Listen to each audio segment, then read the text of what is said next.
Think for a moment. Why is it that the more intelligent someone becomes, the more they seem to withdraw? Why is it that the people with the greatest minds often find their comfort, not in crowds, but in quiet isolation? Could it be that what we call social life is, for some, not a joy but a disguised burden? What if solitude isn't loneliness at all, but liberation? These are not questions meant for everyone. They are questions for those who have always felt a strange unease in social settings, for those who often feel more alive in the silence of a room than in the buzz of a gathering. Arthur Schopenhauer, the German philosopher who never cared for sugarcoating reality, believed that much of what people call social life is little more than distraction, and not the harmless kind of distraction you get from a quick game or a piece of music, but the draining kind, the kind that dilutes the self. He noticed that most people live in constant noise, and not just literal noise. He meant mental noise. Gossip, small talk, comparisons, endless obligations. A carousel of meaningless chatter that eats away at clarity. Now imagine for a moment that you are an artist, painting something you truly care about. Every few minutes, someone bursts into your studio. They want you to come to an event. They want you to respond to a trivial message. They want you to laugh about some gossip you don't care about. How much of your vision would survive? How long before your masterpiece became nothing more than scattered brushstrokes across a ruined canvas? That is how Schopenhauer saw ordinary social life. And he wasn't guessing. He was observing. Look through history, and you see the pattern everywhere. The greatest thinkers, writers, and creators often stood apart. Newton, who unlocked the secrets of gravity, lived much of his life in reclusive brilliance. Kafka, who left his haunting works, withdrew into his melancholic solitude. Nietzsche spent long stretches in the Alps, alone with his thoughts. Emily Dickinson rarely left her home, yet gave the world some of the most piercing poetry ever written. The list goes on. They weren't avoiding people because they hated them. They weren't retreating because they were broken. They needed space to preserve their inner world. Solitude wasn't their weakness. It was their nourishment. When you are alone, you shed the endless masks of social life. In society, we shift endlessly to fit expectations. Our tone changes. Our gestures adjust.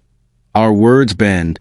Sometimes we don't even notice we're doing it, but we are. We become fragments of ourselves. But when you are alone, all of that falls away. There's no role to play. No mask to hold in place. You can simply exist. And for those with rich inner lives, this is not a loss. It is a homecoming. Schopenhauer once wrote, "The more unintelligent man is, the less mysterious existence seems to him." For shallow minds, life appears straightforward, obvious. Entertainment is enough. But for those who think deeply, life is layered with contradictions, with suffering and beauty and absurdity. These aren't subjects you can bring up in casual small talk. And when you try, the frustration is unbearable. The world seems too shallow for the depths of your own curiosity. That is why intelligent people often retreat.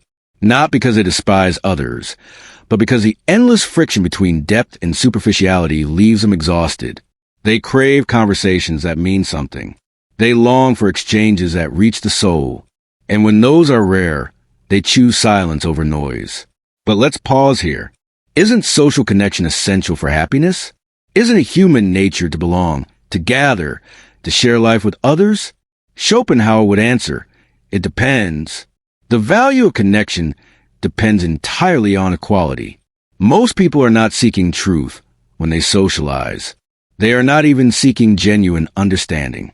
They are seeking validation, distraction, and an escape from themselves. They want to be entertained, flattered, reassured. For Schopenhauer, this kind of connection is hollow. He viewed solitude as an enhancement, not a deprivation. He compared the person of genius to an eagle. The eagle does not soar with the flock. It soars alone, high above. Have you ever been in a room full of people, yet felt completely alone? Not because you don't care about others, but because the conversation never touches the places where your mind lives. And yet, when you're alone with a book, or walking in nature, or lost in deep thought, you feel connected. Connected to something larger, something eternal. That paradox defines the intelligent life. less connected to society, but more connected to the universe. This doesn't mean relationships don't matter, but it does mean that for the deeply intelligent, relationships must have substance. They must be built on authenticity, growth, and shared pursuit of truth. Anything less feels empty, and until such rare connections are found, solitude remains preferable. So let me ask you, when was the last time you walked away from a conversation feeling like your soul had been seen? Not your role, not your job, not your mask, but you? If the answer is rarely, maybe your solitude isn't a flaw. Maybe it's alignment. Schopenhauer's words sting because they reflect what many secretly feel but cannot admit. That so much of what we call social life is performance. A performance to distract from the terrifying reality of facing ourselves. That is why intelligent people step away. Not to run from life, but to understand it, to understand themselves, to preserve something sacred. And yet, society doesn't see it that way. Decline an invitation, skip a party, stay off social media, and immediately people wonder if something is wrong with you. Friends ask, why don't you come out more? Family worries. Society slaps labels. Antisocial, arrogant, withdrawn. But what if none of that is true? What if solitude isn't sickness, but a sign of health? What if the silent thinker is not retreating, but actually living more fully than the restless crowd? This was Schopenhauer's view. For him, solitude was preparation for real life, lived on one's own terms. Because to truly live, you must know yourself. And you cannot know yourself in constant noise. But to see what Schopenhauer saw, we must go deeper into his understanding of human nature. At his core, he was not an optimist. He did not believe in rosy visions of human harmony. He believed that at the root of all human activity lies what he called the will to live. A blind, ceaseless drive to survive, to propagate, to dominate. This primal force shapes not only our biology, but also our societies. And when you understand this, social life looks very different. It is not always a space for connection. It is often a battleground for egos, status games, displays of worth, power struggles dressed up as friendships. For the average person, this is survival. For the thinker, it is suffocating. Those who rise above blind instinct, who begin to ask deeper questions about meaning, will inevitably feel alienated in this dance of egos. Picture standing in a crowded room where everyone is speaking a language you barely recognize. You can nod, you can smile, you can pretend to join in, but it all feels like a performance in which you were never cast. That is how the intelligent person often feels in common gatherings. Not arrogant, not superior, but simply out of place. The depth of their perception is incompatible with the surface-level rituals around them. And here's the key. Awareness makes this harder. The more self-aware you become, the less you can tolerate inauthenticity. The clever can blend in. The wise cannot. They disengage, not in rebellion, but in preservation. Schopenhauer once said, "The more a man has in himself, the less he will want from others." When your inner world is full, when you are rich with ideas, passions, and insights, superficiality becomes unbearable. That is why so many thinkers are drawn to art, literature, music, and philosophy, not as hobbies, but as lifelines. In these pursuits, the soul can speak authentically. There are no interruptions, no dilution. But make no mistake, this path is not easy. To the outside world, solitude looks like coldness. It looks like withdrawal. Friends worry, family misunderstands, society condemns. But what looks like emptiness from the outside may be overflowing richness within. The solitude that nourishes a thinker can look like sickness to the world. Arthur Schopenhauer lived this tension himself. He led a largely solitary life, walking, reading, and writing. He found ordinary company exhausting. His pessimism wasn't bitterness, it was clarity. He saw suffering as fundamental to life, and illusions as our usual escape. Once you see through those illusions, once you see the emptiness of small talk, the shallow motivations, the performance of social rituals, it becomes almost impossible to go back. You crave honesty. You crave silence. Not because you are broken, but because you are awake. Now take a moment. Ask yourself, how often are you truly seen? Not your surface, not your achievements, but your essence? How often can you speak your truth without translation, without dumbing it down for others to grasp? If your answer is almost never, perhaps your solitude is not weakness. Perhaps it is your alignment with your own nature. Schopenhauer believed solitude was a domain of the exceptional, not exceptional in terms of IQ scores or social status, but in terms of independence of spirit. Those who are emotionally self-sufficient, mentally awakened, spiritually curious, they are not empty. And because they are full, they do not need constant connection to feel real. But remember, solitude is not isolation. Schopenhauer was not preaching misanthropy or despair. He was pointing toward a deeper engagement with life, one that begins with the self. The painful irony is that the smarter you become, the lonelier the path feels. The more self-aware you are, the fewer people you can relate to, but also the freer you become. The fewer masks you wear, the fewer chains you carry. Less connection, but more meaning. Fewer people, but deeper peace. That is the paradox Schopenhauer revealed. And in that paradox lies wisdom. He saw solitude not as emptiness, but as space. Space for the soul to breathe. Space for the mind to stretch. Space for the spirit to expand. He believed that stepping away from shallow social life wasn't tragedy. It was the beginning of true self-mastery. So ask yourself now, in your quietest moments, what have you learned? Who are you when no one is watching? Would you trade that depth for shallow companionship? Would you give up self-knowledge for the approval of the crowd? Most people would. But maybe you wouldn't. And maybe that's why you're here. Because you, too, have begun to see what Schopenhauer saw. And that is only the beginning.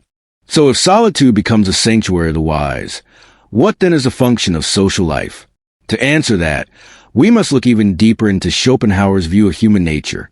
Unlike the romantics of his time, he was not enchanted by illusions of harmony and goodness.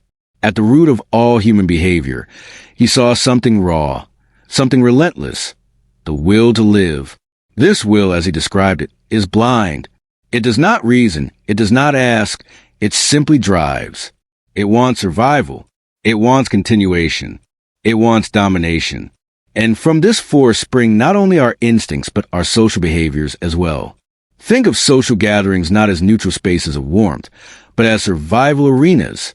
Here, people measure status, form alliances, compete for attention, signal value. Most of what passes is ordinary conversation, sharing gossip, comparing possessions, flaunting successes, is at its core an expression of this will. And for the average person, this is enough. Socializing is survival. It is where they find mates, where they secure allies, where they measure their worth. But for the thinker, for the person who has glimpsed beyond survival, the whole theater becomes exhausting. It feels shallow because it is shallow. Imagine being in a crowd, where the gestures feel rehearsed, the smiles practiced, the words mechanical. You watch, you listen, and something inside you knows this is not truth. It's performance. The longer you stay, the harder it is to play along. This isn't arrogance. This isn't superiority. It is simply incompatibility. Depth cannot breathe in air that thin. The more self-aware someone becomes, the less tolerance they have for the artificial. A clever person may still learn to blend in, to nod and laugh at the right cues. But the wise often withdraw, not because they reject humanity, but because they are preserving their own authenticity. Schopenhauer even wrote, "The more a man has in himself, the less he will want from others." Think about that. If your inner world is barren, you will chase endlessly after noise, validation, entertainment. But if your inner world is rich, filled with thought, imagination, creativity, then the surface-level rituals of social life no longer nourish you. They suffocate you. That's why the intelligent are drawn to philosophy, to music, to books, to art. These aren't hobbies for them.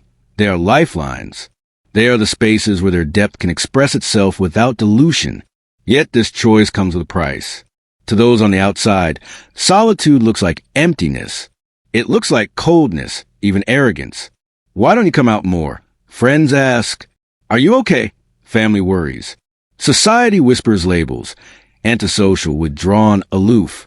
But what if the opposite is true?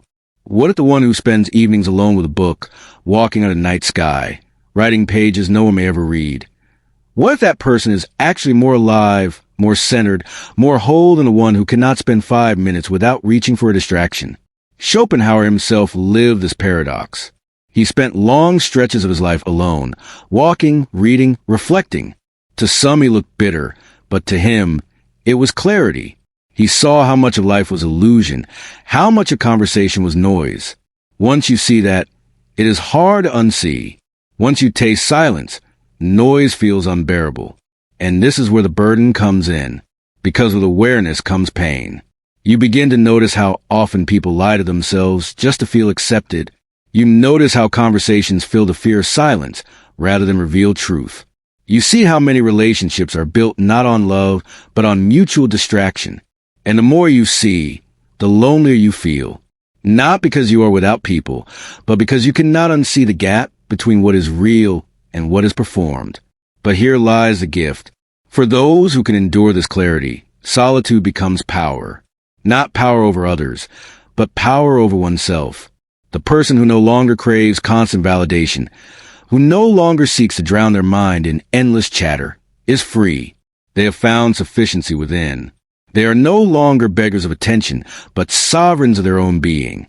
Ask yourself, when you feel most alive, is it in the middle of noise, when your attention is scattered, when your words are rehearsed?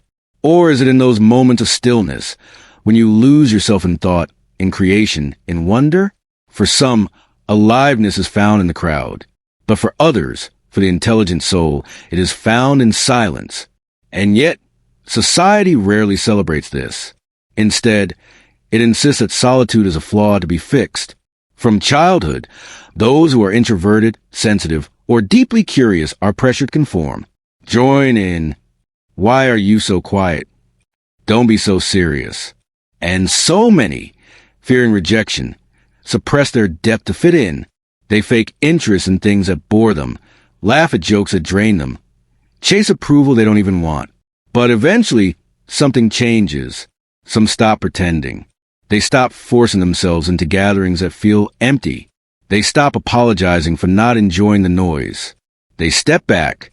At first, this feels like rejection. But in truth, it is discovery. Because in solitude, you confront yourself. And that is no small thing. When there is no audience, no one to impress, no mask to wear, the silence begins to reveal who you really are. Your dreams, your fears, your weaknesses, your gifts. For many, this confrontation is terrifying. That's why they cling to distraction. But for the intelligent, for those who are willing to endure it, this confrontation becomes the beginning of mastery. Nietzsche, who followed in Schopenhauer's footsteps, once wrote, "The higher we soar, the smaller we appear to those who cannot fly." He saw solitude not as punishment but as responsibility. The thinker is called to stand apart, not because it is easier, but because it is necessary for truth. But solitude does more than reveal the self. It reveals the world. Step back from noise and you begin to see patterns. You begin to notice the mechanics of society, the rituals of approval, the games of power, the desperation behind distraction. You begin to ask, why do people fear silence? Why is distraction celebrated, while stillness is condemned? Why is constant connection praised, while solitude is pathologized? These are not questions the crowd ever asks. They only arise in the silence of solitude. And as these questions deepen, so does the divide. You cannot go back to blindness once your eyes are opened. You can no longer laugh at the same shallow jokes or chase the same shallow goals without feeling the weight of their emptiness. This awakening, however, brings with it liberation. You stop chasing what never mattered. You stop apologizing for being different. You begin to live not by society's rhythms, but by your own. Think of it this way. Most people are like rivers, flowing according to the rain. The thinker becomes like a mountain, still, unshaken, independent of the flow. But there is also danger. Solitude, while nourishing, can slide into despair if misunderstood. It is not meant to be a cage, but a garden, not an escape, but a space of growth. Schopenhauer never claimed the solitary life was easy. It can be heavy. It can be lonely. But he insisted that it was the only way to live authentically, the only way to rise above illusion. The young thinker especially struggles with this. As children, they may have been called dreamers, odd, too serious. At school, they often fell out of place. The games of popularity seemed absurd. Small talk felt unbearable. They sensed early on that they did not belong to crowd. And while at first they may have tried to fit in, eventually they begin to see the futility of it. That's when they retreat, not into despair, but into themselves. This retreat is not the end of their social life. It is the beginning of their inner life. And in time, the inner life becomes a vast landscape, filled with ideas, creativity, passions, visions. A world that no shallow crowd can match. But here's the paradox. The more they cultivate this inner richness, the harder it becomes to share it. Because how do you speak of infinity in a world obsessed with trivia? How do you discuss the nature of existence with people who only want gossip? The gap widens. And so, the thinker walks further into solitude. For Schopenhauer, this was not a tragedy but a necessity. He believed that only in solitude can we see truth. Only in silence can we hear reality without distortion. And once you hear it, you can never again be satisfied with noise. So ask yourself now, have you ever noticed this in your own life? Have you ever left a party more drained than fulfilled? Have you ever sat in a group, smiled politely, nodded along, but inside felt a quiet voice saying, "None of this matters"? And then later, when you were alone, reading, creating, or simply sitting in silence, felt more alive than you did in the crowd? If so, you already know what Schopenhauer meant. Because solitude is not emptiness. It is space. Space for truth. Space for creation. Space for life itself to speak without interruption. And the reward for choosing this path is not comfort. It is clarity. The clarity that you do not need to beg the world for meaning. The clarity that you can generate wholeness within. The clarity that while society plays endless games of comparison and distraction, you can stand apart, quiet, free. But this freedom has a cost. And that cost is loneliness. Because once you wake up, you realize how few people truly see, truly think, truly feel. And that is painful. But Schopenhauer would say, it is also sacred. It is the price of awakening. And it is not the end of the journey. It is only the beginning. So here we are. We've seen why the intelligent retreat from the noise of social life. Why solitude becomes not an accident but a necessity. We've traced the paradox. Less connection but more meaning. Fewer people but deeper peace. Yet Schopenhauer's philosophy didn't stop at describing the retreat. He went further. He explained what solitude actually gives us, what it reveals, and why in the end it is not simply an escape, but liberation. To him, solitude was never passive. It was active. It was not about hiding from the world, but about stepping outside the illusions that the world wraps around us. One of those illusions, the most seductive, the most dangerous, is a belief that others can complete us, that our happiness depends on their approval, their presence, their praise. Schopenhauer called this dependence a folly, a trap. Most people fall into it, and once they do, they spend their lives in cycles of disappointment, hoping to be fulfilled by others. They are left insecure, restless, forever chasing what cannot be given to them. The wise, however, turn inward. They stop searching outside for what can only be cultivated within. They no longer wait for validation. They no longer hunger for applause. They discover sufficiency inside themselves. This path is not understood by the crowd.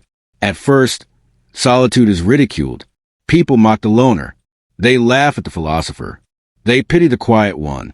Then, as the solitary refuses to bend, society resists. Why don't you join in? Why are you so strange? The pushback is strong. But in time, as the truth of solitude becomes evident, the same society that mocked and resisted eventually accepts it. This mirrors another famous line from Schopenhauer. All truth passes through 3 stages. First, it is ridiculed. Second, it is violently opposed. Third, it is accepted as self-evident. Solitude, too, passes through these stages, mocked, feared, then finally understood as necessary. Think of the young, intelligent soul. From childhood, they may have felt different, sensitive, observant, curious about things others ignored. While peers craved popularity, they craved understanding. While others joined every game, they wandered off into imagination. They did not need endless stimulation. They were content in silence. But as they grew, the pressure to conform mounted. School demanded small talk, trends, conformity. The pressure was relentless. Many tried to suppress their depth to fit in, but eventually some stopped. They declined invitations that drained them.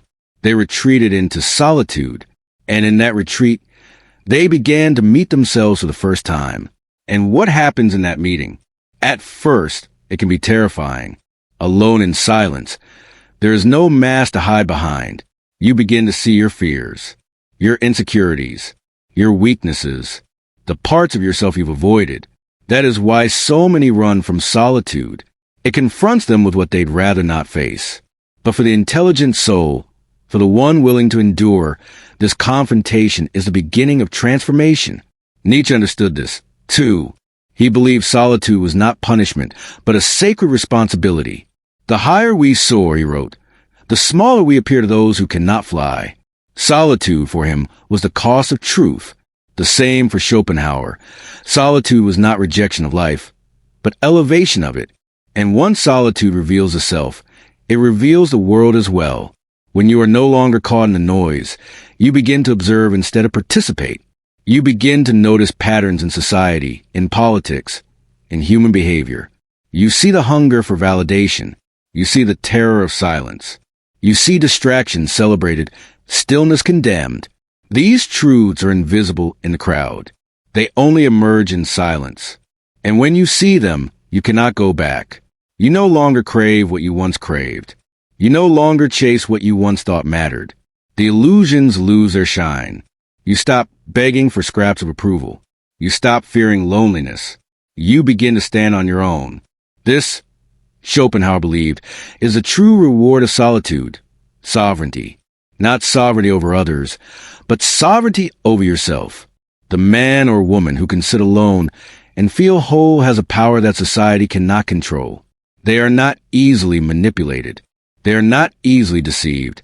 They are not easily broken, because they no longer depend on the crowd for their sense of self. But let's be honest, this awakening comes with pain. It separates you from many. You see how often people deceive themselves, how often they distract themselves from the terror of their own thoughts. You watch conversations that are nothing more than noise, relationships built on convenience, not truth, and it can be sobering. Sometimes it can feel unbearable. Yet, if you endure it, you discover something extraordinary. That solitude is not emptiness, but fullness. That silence is not absence, but presence. That what the world calls loneliness may in fact be freedom. Ask yourself honestly, when do you feel most yourself? When you are trying to keep up with the endless chatter of others, or when you are sitting quietly, fully present, fully aware? For many, it is the latter. And if that is true for you, then you are not broken. You are awakening. Schopenhauer believed that only in solitude can we become who we truly are. Everything else is compromise. And if that sounds harsh, it is because he never softened the truth. To him, most people never discover themselves because they never spend enough time alone to meet themselves. They drown their fears in constant company, constant distraction, constant noise. And so they live half lives, never facing the silence that would have revealed their true face. But for those who dare, solitude becomes a doorway. A doorway to depth, a doorway to authenticity, a doorway to freedom. And this freedom is radical.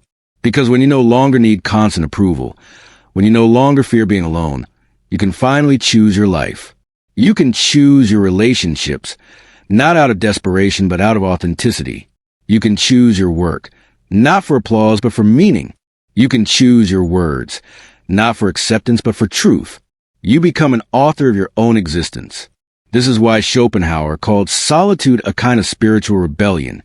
To live without constant validation, to create for the sake of truth, to think for the sake of understanding, is an act of defiance in a world built on conformity.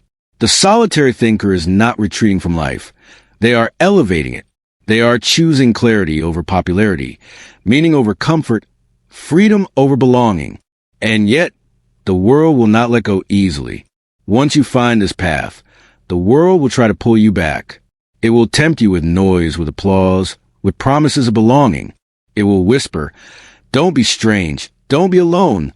Join us."